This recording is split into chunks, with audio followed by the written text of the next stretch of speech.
সুবর্ণা নামের যে মেয়েটা মারা গেছে তার জীবনী সম্পর্কে যদি আপনারা জানতে চান সেটা আমাদের কাছে খুবই অপছন্দনীয়।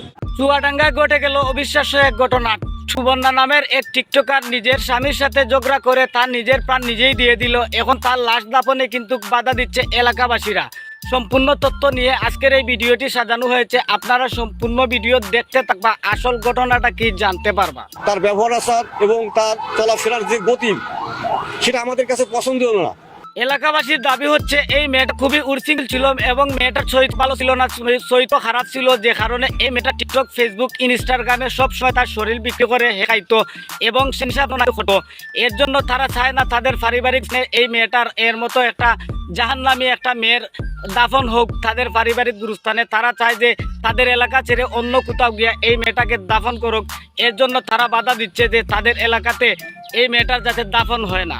সে মোবাইলে টিকটক করে এবং বিভিন্ন অসামাজিক কাজে সে লিপ্ত থাকে। এখন প্রশ্ন জাগতে পারে, ভাই এত কিছু যখন হয়ে গেল এই মেয়েটারে নিয়ে, এই মেয়েটার টিকটক তো অবশ্যই দেখতে হয়। আমি বিশ্বাস করেন ভাই, আমি তার আইডিতে গিয়ে ঢুকে দেখি আমার পুরাই মাথা নষ্ট হয়ে গেছে। কারণ হচ্ছে আসলে এই মেয়েটার এমন এমন কিছু ভিডিও আছে যে ভিডিওগুলো দেখলে আপনার নিজেরও লজ্জা লাগবে।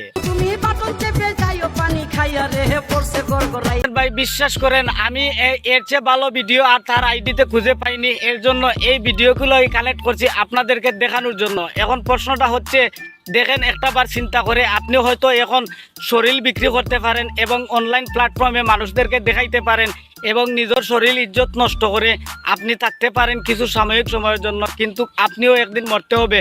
হয়তো আপনি এখন এরকম কাজ করতে পারবেন এই মেয়েটার মতো, আপনি এই মেয়েটার মতো হয়তো আপনার জানাজাতে এবং আপনাকে মাটি দিতেও কিংবা এরকম বাধা সৃষ্টি হতে পারে। আপনিও এই বিষয়ে মাথা রেখে ভিডিও করবেন।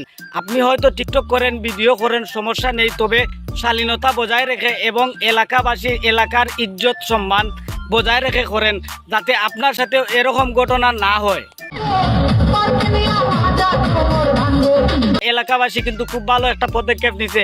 এরকম পদক্ষেপ যদি প্রতিটা এলাকায় নেওয়া হতো তাহলে এরকম অশ্লীল ভিডিও আর এরকম অশ্লীল খারাপ ভিডিওগুলো নারীরা কখনো করতে পারতো না। আপনি যদি সহমত হয়ে থাকেন অবশ্যই কমেন্ট বক্সে একটা কিছু লিখে যাবেন এবং চ্যানেলটা সাবস্ক্রাইব করে আমার সাথে থাকবেন, যাতে এরকম নিত্য নতুন ভিডিও সবার আগে আপনার কাছে পৌঁছে যায়।